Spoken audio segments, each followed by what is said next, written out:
The game is afoot. Not a word. Into your clothes and come.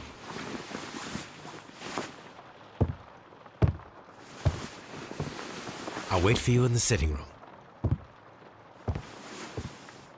I've just received a note from Inspector Lestrade, a letter from the suburbs. He is in need of my presence. Whenever he has asked for my assistance, it has always turned out to be entirely justified. I fancy that every one of his cases has found its way into your collection.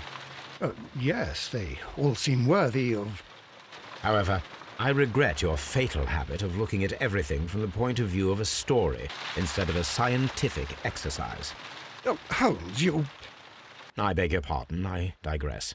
It would be much better to examine this letter than to try to convince you.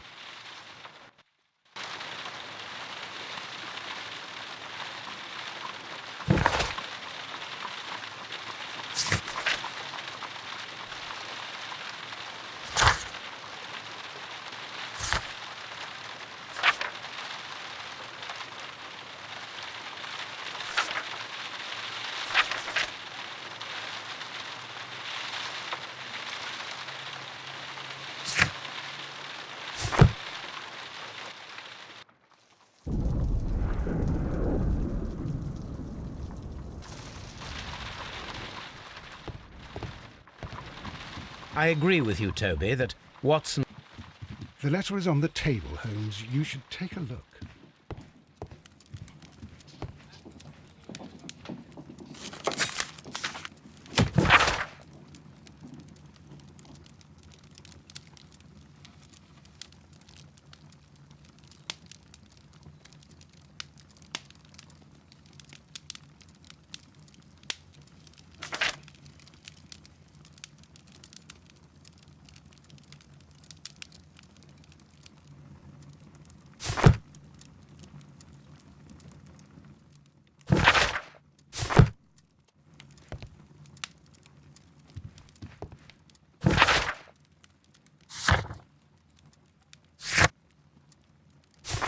The letter is on the table, Holmes. You should take a look.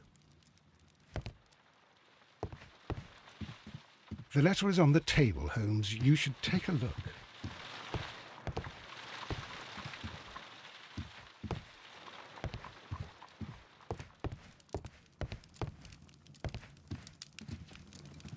The letter is on the table, Holmes. You should...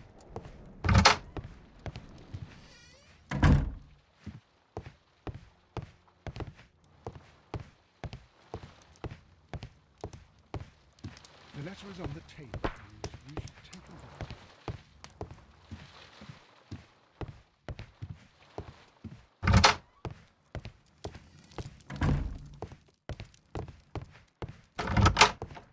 The letter is on the table, Holmes. You should take a look.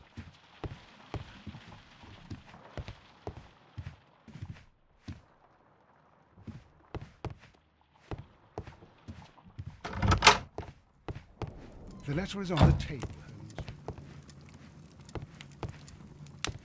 This is where I keep my post.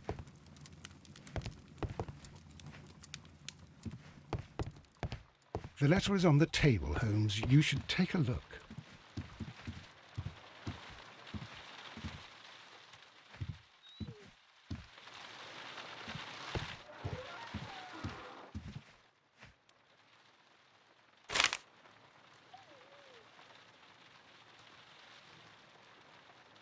The Brackenstall family coat of arms.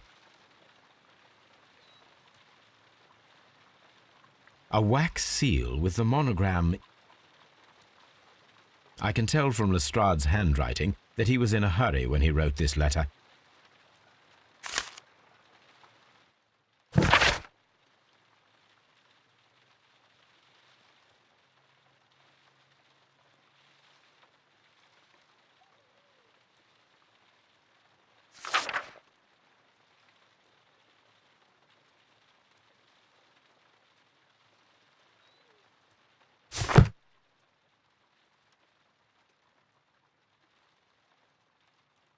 So, what is it, Holmes? Promising, as always. It appears to be a case of murder. So you believe that Sir Eustace is dead? I should say so. Lestrade wouldn't have sent for me for less. His writing shows considerable agitation, and he is not an emotional man. These people belong to high society. The quality of the writing paper, the EB monogram, their coat of arms. The crime was committed before midnight. Holmes, how can you possibly tell? Well, it is all thanks to Lestrade. He wrote his letter at 3:30 in the morning.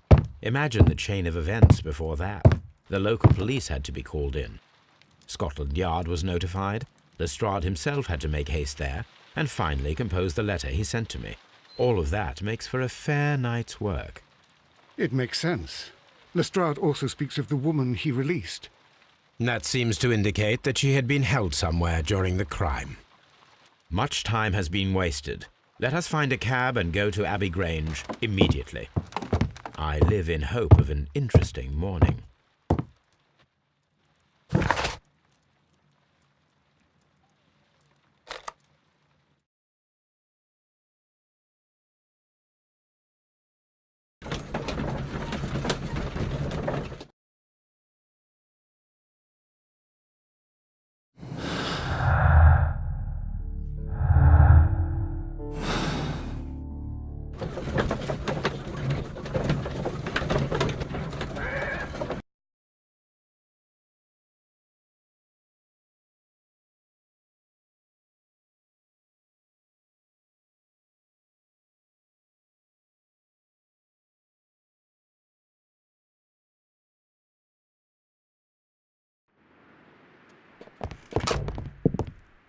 Ah, Mr. Holmes and Dr. Watson, here you are.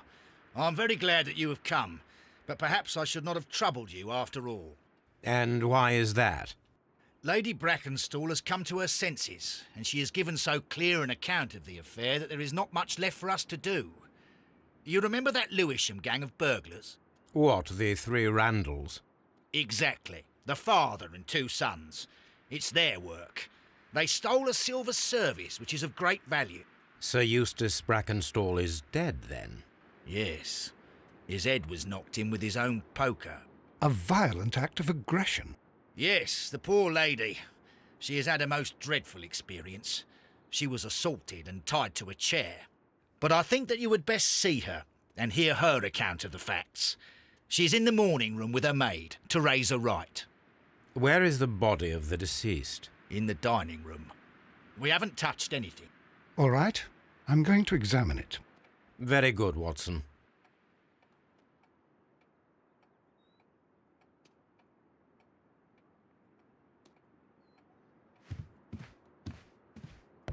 Sir Warthen Brackenstall. Lord George Brackenstall. Lord Ramsay Brackenstall. Baron Lyndon Brackenstall. Lady Brackenstall awaits you in the morning room.